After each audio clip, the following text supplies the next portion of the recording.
tsakotsakona ho tsakotsakona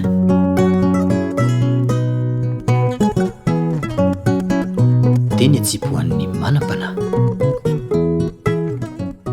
indro ary misy sary anohatra raha mahay mampiasa fipihan-jironaratra ianao dia azava ny aizinatra izay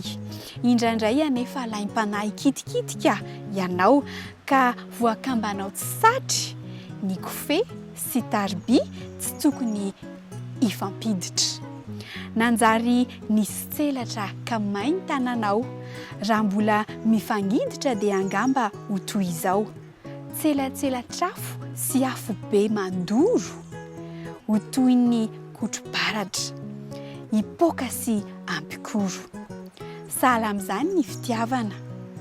kendreo ho afo mitondra fanana fa tsy ho afo mitondra loza sy fahampitehana